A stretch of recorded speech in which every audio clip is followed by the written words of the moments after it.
Welcome to ప్రజా television news బులెటిన్ల ముందుగా headlines.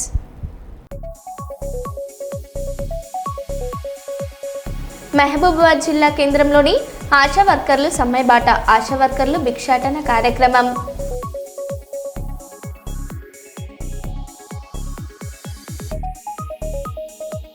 కారుణ్య నియామక పత్రాలను అందజేసిన మంత్రి సీతక్క.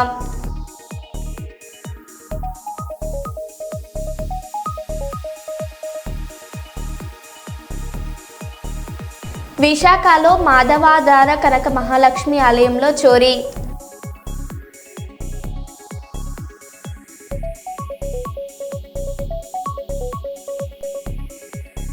రచన దర్శకత్వం కర్రి బాలాజీ దర్శకత్వంలో సైబర్ మోసాలపై షార్ట్ ఫిలింతో ప్రజలకు అవగాహన.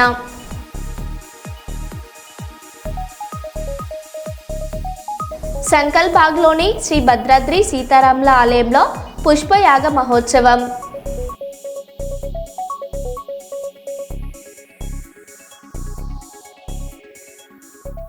ఇక వివరాల్లోకి వెళ్తే, మహబూబాబాద్లో భగత్ సింగ్ వర్ధంతి సందర్భంగా పీడీఎస్యూ నాయకులు నివాళులర్పించారు. భగత్ సింగ్ స్ఫూర్తితో ఉద్యమాలకు సిద్ధమవ్వాలని పిలుపునిచ్చారు. ఖాళీ ఉద్యోగాల భర్తీ, స్కాలర్షిప్ల విడుదలపై డిమాండ్ చేశారు. ఈ కార్యక్రమంలో పలువురు నాయకులు పాల్గొన్నారు.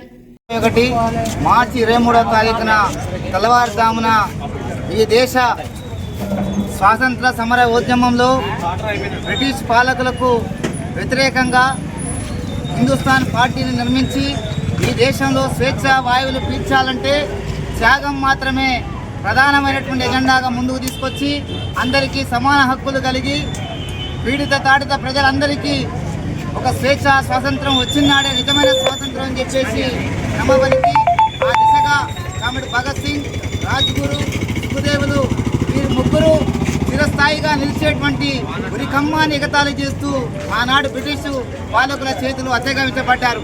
ఈ కామ్రేడ్స్ మరణించి నేటికి 95 సంవత్సరాలు కావస్తున్న భారతదేశం గర్వించదగిన స్వాతంత్ర సమర యోధుల చరిత్ర లిఖించగలడానికి ఎవరైనా ఉన్నారు అంటే ఈ ముగ్గురు వీర కిషోరాలు అనేటువంటి విషయాన్ని ఇప్పటికీ భారత ప్రభుత్వం స్పష్టం చేస్తూ ఉన్నది. కానీ భారతదేశానికి స్వతంత్రం వచ్చి 75 సంవత్సరాలు కావచ్చి 77 సంవత్సరాల స్వతంత్ర భారతదేశంలో ఇప్పటికీ కామెడ భగత్ సింగ్ వర్ధంతిని కానీ కామెడ భగత్ సింగ్ జయంతిని కానీ ఈ పాలక వర్గాలు అధికారికంగా చేపట్టే పరిస్థితి లేదు. నిన్నగాక మొన్న జరిగినటువంటి ఎవరెవరో ఈ జాతికి సంబంధం లేనటువంటి అనేక మందిని మహనీయులుగా కొలిచేటువంటి ప్రభుత్వాలు ఈ దేశ స్వాతంత్రం కోసం, ఈ దేశ సౌభావిత్రం కోసం, ఈ దేశంలో అట్టడుగు వర్గాలందరికీ స్వేచ్ఛ స్వాతంత్రం కావాలని చెప్పి కొట్లాడి ఉరికంబాన్ని కూడా ఎగతాళి చేసి ఉరితీయబడ్డటువంటి ఈ దేశ సిసలైనటువంటి శాశ్వత సమర యోధులు కాబట్టి భగత్ సింగ్, రాజ్గురు, సుఖదేవుల వర్ధంతిని ఈరోజు అధికారికంగా ప్రకటించేటువంటి స్థితిలో ఈ భారత ప్రభుత్వం లేదు. అందుకోసమే పీడీఎస్ శ్రీకాకుళం జిల్లా ప్రహారాజపాలెంలో రంజాన్ వేడుకలు ఘనంగా జరిగాయి. హఫీజ్ షాజీహాన్ ఆధ్వర్యంలో నమాజ్ నిర్వహించారు. పారశెల్లి రామరాజ్ పాల్గొని ముస్లిం సోదరులకు శుభాకాంక్షలు తెలిపారు. రంజాన్ క్రమశిక్షణ, దాతృత్వానికి ప్రతీక అని పేర్కొన్నారు. భక్తులు పెద్ద సంఖ్యలో పాల్గొన్నారు. పవిత్రమైన రంజాన్ నెలలోనే పవిత్రమైన ఖురాన్ గ్రంథం అనేది వెలిసింది. పవిత్రమైన ఖురాన్ గ్రంథం అనేది వెలిసింది. ముస్లింలు అత్యంత పుణ్యమైన కాలము ఈ నెల దినాలుగా భావిస్తారు.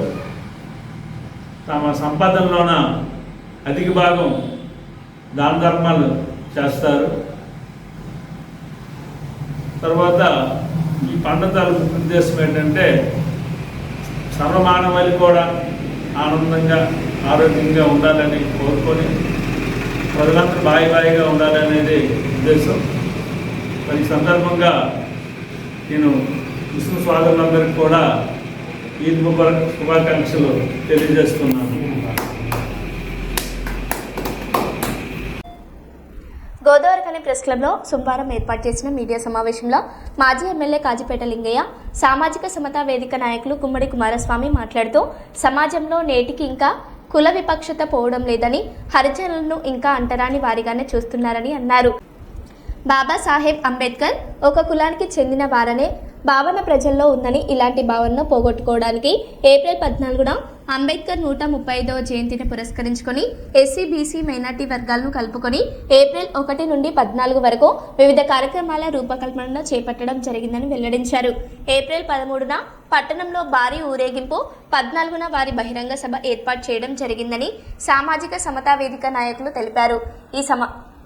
ఈ మీడియా సమావేశంలో సామాజిక సమతా వేదిక నాయకులు మెరుగు హనుమంతగౌడ్, జేవి రాజు, కోట రవిగౌడ్, పర్లపల్లి రవి, చింతకింది సంపత్, చింటూ, శ్రావణ్, ఫజల్, నజాముద్దీన్, మొబిన్ తదితరులు పాల్గొన్నారు.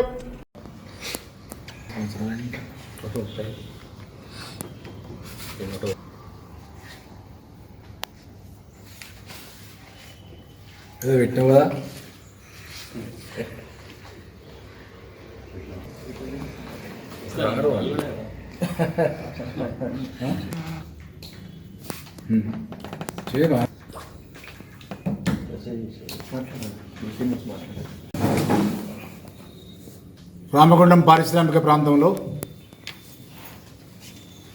వచ్చే నెల 1వ తారీఖు నుంచి 12వ తారీఖు వరకు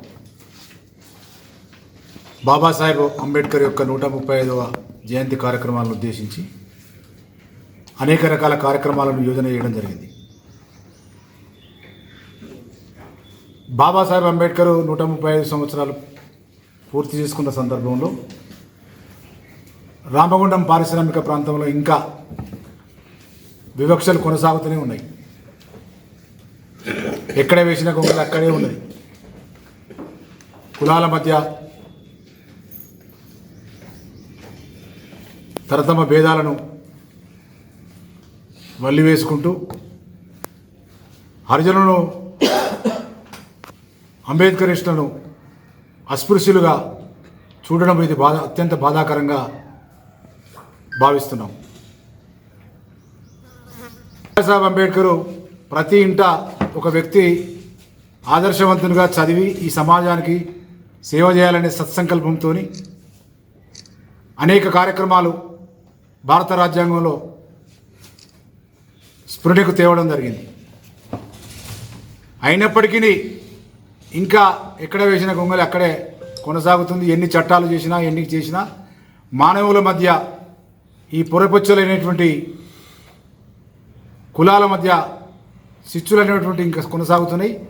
దీన్ని అధిగమించడం కోసం ఎస్సీ బీసీ మైనార్టీ అన్ని వర్గాలను కలుపుకొని వచ్చే నెల 1 నుంచి 12వ తారీఖు వరకు సామాజిక సమత పేరు మీద అనేక కార్యక్రమాలు రూపొందించడం జరిగింది. ఈ కార్యక్రమంలో కులాలకు అతీతంగా, మతాలకు అతీతంగా, వర్గాలకు అతీతంగా అందరూ కూడా పాల్గొని ఈ యొక్క కార్యక్రమాన్ని జయప్రదం చేయాలని కోరుకుంటున్నాను. పాత్రికేయ మిత్రులకు, ముఖ్యంగా మైనార్టీ వర్గాలకు సంబంధించినటువంటి ఈ కార్యక్రమాన్ని రూపొందించడంలో అంబేద్కర్ ఒక వర్గానికి చెందినవాడైనటువంటి భావన ఈ సమాజంలో ఉన్నటువంటి సందర్భాన్ని పురస్కరించుకొని దీంట్లో అన్ని కులాలను, ఎస్సీ బీసీ మైనార్టీలను అందరినీ కూడా సమీకరించి అందరినీ కూడా ఆ మహనీయుల జయంతి ఉత్సవాల్లో పాల్గొనే విధంగా ఈ కార్యక్రమాన్ని రూపొందించడం జరిగింది. మరి ముఖ్యంగా గత సంవత్సరం కూడా మరి పెద్ద ఎత్తున నిర్వహించడం జరిగింది. అదేవిధంగా ఈసారి అప్పుడు దళిత ఐక్య వేదిక నుండి నిర్వహించడం జరిగింది. ఇప్పుడు దళిత బహుజన మైనార్టీ ఐక్య వేదిక నుండి మరి ఈ కార్యక్రమాన్ని రూపొందించినారు. 5వ తారీఖు జగజీవనరాం పూలే గారిది, 11వ తారీఖు జగజీవనరాం గారిది, 11వ తారీఖు పూలే గారిది, 14వ తారీఖు బాబాసాహెబ్ అంబేద్కర్ జయంతి ఉత్సవాలను 135వ జన్మదినాన్ని జయంతిని మరి ఘనంగా నిర్వహించి మరి 13వ తారీఖు నాడు ఊరేగింపు, 14వ తారీఖు సాయంత్రం మెయిన్ చౌరస్తాలో గొప్ప బహిరంగ సభ. అందులో సామాజికవేత్తలు, సమాజంలో మేధావులుగా గుర్తించబడిన కొంతమంది మేధావులు, మరి ఇతర ప్రముఖులందరూ కూడా హాజరయ్యేటువంటి కార్యక్రమాన్ని గోదావరికని ఎస్సీ బీసీ మైనార్టీ ప్రజలందరూ కూడా, అన్ని వర్గాల వారు కూడా, కులాలకు మతాలకు అతీతంగా మరి ఆ మహనీయుని యొక్క జయంతి ఉత్సవాన్ని ఘనంగా నిర్వహించి జయప్రదం చేయడానికి మీరు అందరూ కూడా భాగస్వాములు కావాలని సవినయంగా మనవి చేస్తూ జై భీమ్, జై అంబేద్కర్. రాష్ట్ర బడ్జెట్పై సత్యవతి రాథోడ్ తీవ్ర విమర్శలు చేశారు. ఈ బడ్జెట్ ప్రజలకు ఉపయోగం లేదని అన్నారు. ఇందిరమ్మ ఇళ్లకు నిధులు కేటాయించలేదని ఆరోపించారు. 6 గ్యారంటీలు అమలు కాలేదని కాంగ్రెస్ పై మండిపడ్డారు. స్థానిక ప్రజాప్రతినిధులపై కూడా విమర్శలు చేశారు. మీరు ఎవరైతే మన నియోజకవర్గ జిల్లాలో ఉన్న వాళ్ళు కావచ్చు, రాష్ట్రంలో ఉన్న మిగతా అన్ని వర్గాల వారికి దయచేసి యువకులు కానీ, బీసీ వర్గాల వారు కానీ, మహిళా మనులు కానీ, లేకపోతే రైతులను కానీ, ఆయా కాంగ్రెస్ పార్టీ ఎమ్మెల్యేలు కానీ, బీజేపీ పార్టీ ఎమ్మెల్యేలు కానీ, ప్రత్యేక మన జిల్లాలో అయితే కాంగ్రెస్ పార్టీ ఎమ్మెల్యేలు కాబట్టి దయచేసి మీరు అడగండి. మీరు మొన్న ఎలక్షన్లో అయ్యా మీరు ఈ గ్యారంటీతో కదా మా ఓట్లు అడిగింది.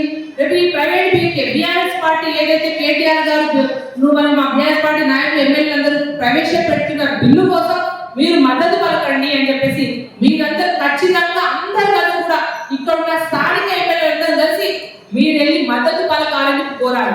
ఒకవేళ కాంగ్రెస్ పార్టీ ఎమ్మెల్యేలు ఈ ప్రైవేట్ బిల్లుకు మద్దతు పలకపోతే పూర్తిగా కూడా ప్రజలలో రైతులకు కానీ, మహిళలకు కానీ, యువకులకు కానీ, అందరికీ ఏదైతే పెన్షనర్స్ విషయంలో వృద్ధులకు కానీ, వికలాంగులకు కానీ పూర్తి బద్ద వ్యతిరేకి అని చెప్పేసి స్పష్టంగా కూడా ప్రజల్లో ఆ మెసేజ్ పోతుంది. కాబట్టి ఖచ్చితంగా, ఎందుకంటే ప్రభుత్వ ఉద్యోగకి ఒక చట్టం ఉంది. నెల కూడా తలుచున్నా 31వ తారీఖు 1వ తారీఖు వాళ్ళు జీతాలు పడ్డారు. ఆ జీతాలు ఎక్కడైతే చట్టబద్ధంగా వాళ్ళకి అకౌంట్లో పడ్డాయో మళ్ళీ మనం అసెంబ్లీలో ఏదైతే యాక్ట్ తీసుకొస్తే ఆ విధిగా మీకు ఇచ్చే 2,500 మహిళలకు ఇచ్చే 2,500 కానీ, పెంచే పెన్షన్లు కానీ, రైతు భరోసాలు కానీ, ఏదైతే కూలీలకు ఇచ్చే డబ్బులు కానీ, బోనస్లు కానీ అన్ని కూడా విధిగా చట్టబద్ధంగా అన్ని కూడా ఎవరు కూడా మీరు దేని అయ్యా అప్ప ఇవ్వండి అని చెప్పకుండా మీరు డైరెక్ట్ కూడా మీ అకౌంట్ లో జమ కావాలంటే రేపు శుక్రవారం ఏదైతే బిల్లు ప్రవేశపెడతారు మరి దాన్ని బిల్లు లోపల వాళ్ళు ఎవరు చేస్తారో లేదో కానీ ఖచ్చితంగా మేము మద్దతు పలకాలని కోరుతాము. ఉదాహరణ చెప్పాలంటే కేసీఆర్ గారు వచ్చినప్పుడు ఇక్కడ 50 కోట్లు మేము తీసుకొచ్చినాం. అవి అందులో సగం పనులు అయిపోతే దానికి బిల్లులు చెల్లించలేదు, మిగతా పనులన్నీ క్యాన్సిల్ చేసింది. ఆ నిధులను తీసుకురాని మహాప్రభు అని చెప్పి అందరిని అడిగాం, కానీ ఈ రోజు వరకు గతిలక్ష్మి పేరైతే ఎంత గొప్పగా పెట్టిందంటే మహాలక్ష్మి పథకాన్ని తీసుకొస్తున్నాం. 2,500 18 ఏళ్ళు నిండిన ప్రతి ఒక్కళ్ళకి ఇస్తామన్నారు. చదువుకునే ఆడపిల్లలు స్కూటీ కాదు, మీరు డ్యూటీ చేయడానికే తెలంగాణ పనికొచ్చింది తప్ప స్కూటీ చేయడానికో మహాలక్ష్మి చేయడానికి పనికి రాలేదు. తర్వాత ఇది 3వ బడ్జెట్ అంటే 60% బడ్జెట్ ని కాంగ్రెస్ పార్టీ ఇప్పటికే ప్రవేశపెట్టింది. ఎన్నికల పెట్టుకొని దళిత బంధు కార్యక్రమాన్ని తీసుకొచ్చి వాళ్ళని ఎందుకంటే దళితులని పెద్ద ఎత్తున కూడా వాళ్ళని ఆర్థికంగా బలోపేతం చేయాలని 4 సార్లు వాళ్ళకి పిఆర్సీ అమలు చేసినాం. మీరేమన్నారు? కనీస వేతనాన్ని తీసుకొస్తామన్నారు. 3 బడ్జెట్ కలిసి ఎంత గొప్పగా ఈ జిల్లాకు కావాల్సినవన్నీ సమకూర్చాం. ప్రతి పేదవాడి కష్టాన్ని మేము తీర్చాం. కాంగ్రెస్ పార్టీ అధికారంలోకి రావడానికి అనేక హామీలు ఇస్తే ప్రజలందరూ అమాయకంగా నమ్మి ఓట్లేసి గెలిపించారు. దాంట్లో మహబూబాద్ కూడా అతను కాదు. గత కాంగ్రెస్ పార్టీ రాకముందు తెలంగాణ ఆవిర్భావం తర్వాత 10 ఏళ్ళు ఈ గవర్నర్ గారికి, కురుగొండ పార్టీ అధ్యక్షులు నారాయణ గారికి, మరియు రఘు గారికి, నవీన్ గారికి, మరియు రామచంద్ర గారికి, గారికి అలాగే వేదికగా ఉన్న అందరికీ రామ్మోహన్ రెడ్డి గారు, రవిచంద్ర రెడ్డి గారు, రాజన్న, ప్రతి ఒక్కరికి చాలా మంది ఉన్నారు. అందరికి పేరు పేరున అలాగే వాళ్ళని చూసుకోవట్లేదని ఇప్పటికే గురుకులాలని ఖాళీ అయిపోతుంది. ఈ సంవత్సరం 70,000 అడ్మిషన్ తెలంగాణ టిఆర్ఎస్ పార్టీకి, కేసీఆర్ కి అధిష్టానం తెలంగాణ ప్రజలే. ఇది మరొకసారి రుజువైంది. తిరిగి ఆ రోజు రావాలి అంటే, తిరిగి కేసీఆర్ రావాలి అంటే మనం అందరం నడుము పట్టుకొని ఈ దుర్మార్గ పాలనకు చరమగీతం పాడాలి. మోసం చేసి 42% రిజర్వేషన్ ఇస్తామని అని కేంద్రంలో ఉంది. రాజ్యాంగం సవరిస్తేనే తప్ప రాదు అని ఇవాళ మాకు నీతులు చెప్తా ఉన్నారు. మా బీసీ సోదరులు అర్థం చేసుకోవాలి. మేము కూడా అదే చెప్పినాం, కానీ మేము నమ్మలే. ఏదో గొర్రె కషాయాన్ని నమ్ముతుంది అన్నట్టు కషాయాన్ని నమ్ముకుంటే దాని ప్రతిఫలం మన కళ్ళ ముందు మన అనుభవంలో ఉంది. దళితులను భారతదేశం ఎక్కడ లేని విధంగా ఆదుకోవడానికి మేము దళిత బంధువులు తీసుకొస్తే మేము ఇంకే మహబూబాబాద్ జిల్లా కేంద్రంలోని ఆశా వర్కర్లు సమ్మెబాట. ఆశా వర్కర్లు భిక్షాటన కార్యక్రమం 3 నెలల నుండి తమ జీతాలు ఇవ్వాలని డిమాండ్. వారికి మద్దతుగా సిపిఐ పార్టీ కౌన్సిలర్ నరశ్రవణ్, నవీన్ మరియు ఆశా వర్కర్లు పాల్గొనడం జరిగింది.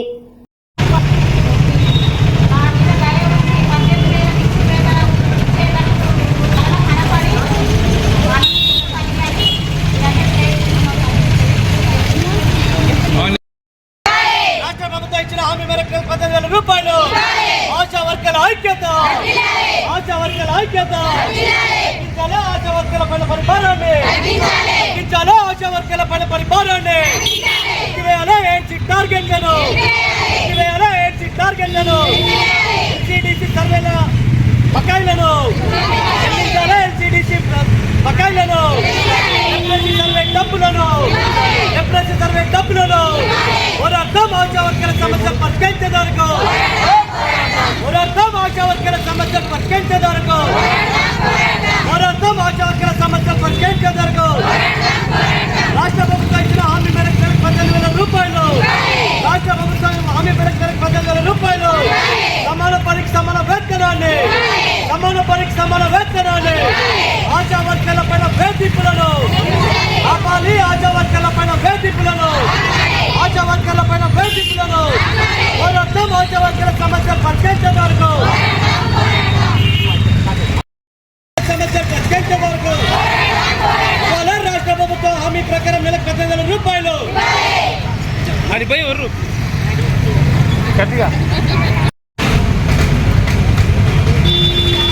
అందరికీ నమస్కారం. ఈరోజు మహబూబాబాద్ జిల్లాలో ఆశా వర్కర్ల పారితోషిక కాకుండా ప్రభుత్వం 3 నెలల నుండి మాకు పారితోషికాలు ఇవ్వట్లేరు. అదేవిధంగా 11వ తారీఖు నుండి ఈరోజు వరకు మేము ధర్నాలు చేస్తూనే ఉన్నాము, రోజుకో ప్రోగ్రాము.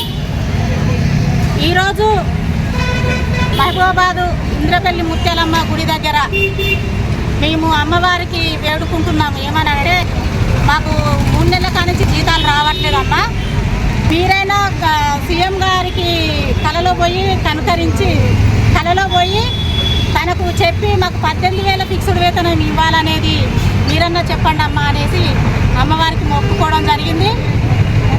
అదేవిధంగా మాకు తినడానికి ఇబ్బందిగా ఉంది, కుటుంబ పోషణకు ఇబ్బందిగా ఉంది కాబట్టి ఈరోజు భిక్షాటన కార్యక్రమం పాల్గొంటున్నాము.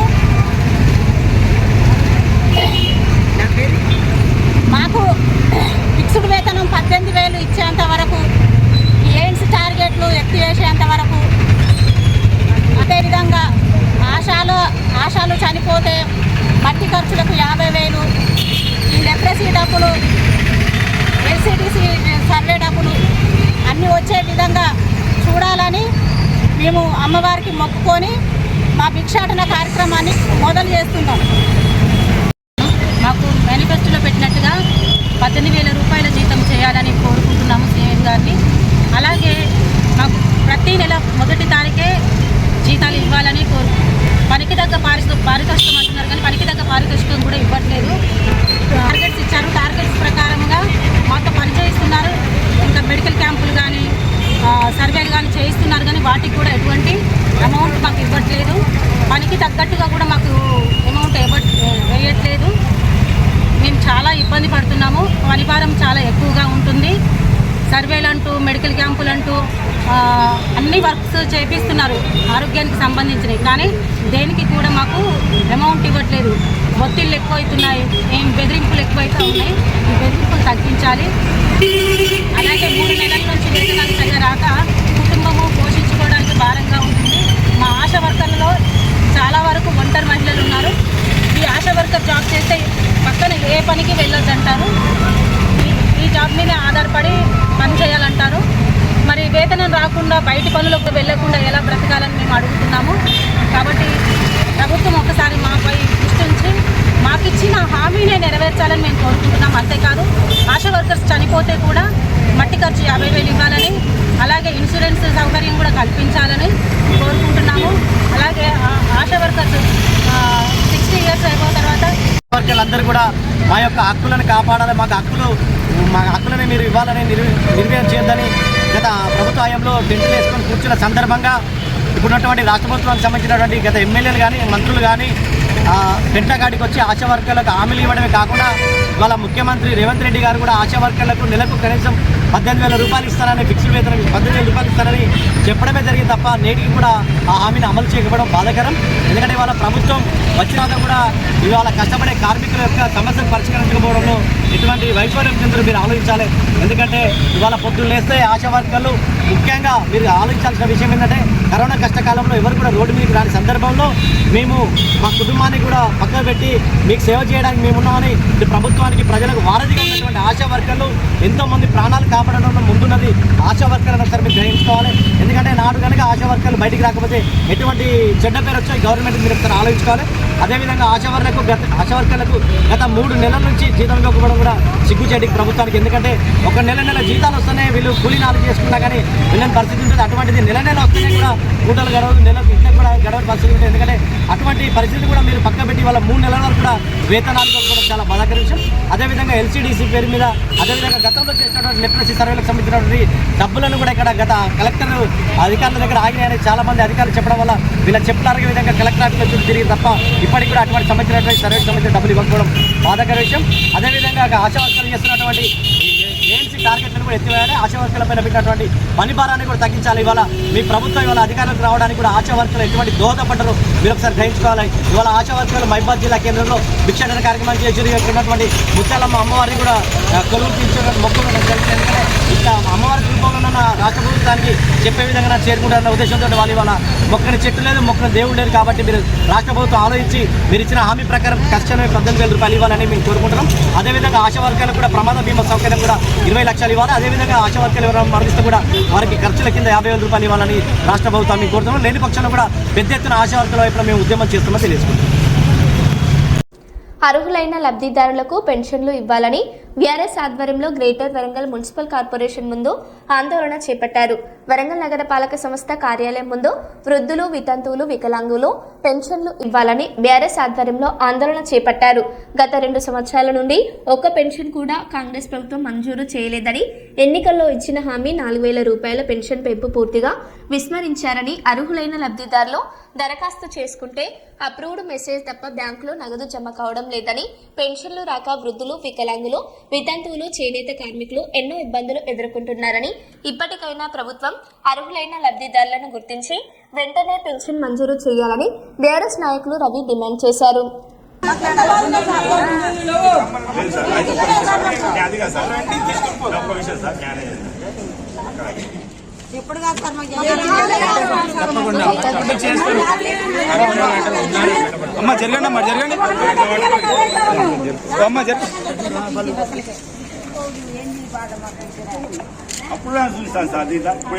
వరంగల్ మహానగర పాలక సంస్థ ముందు 40 డివిజన్ బీఆర్ఎస్ పార్టీ ఆధ్వర్యంలో ధర్నా కార్యక్రమం చేపట్టడం జరిగింది.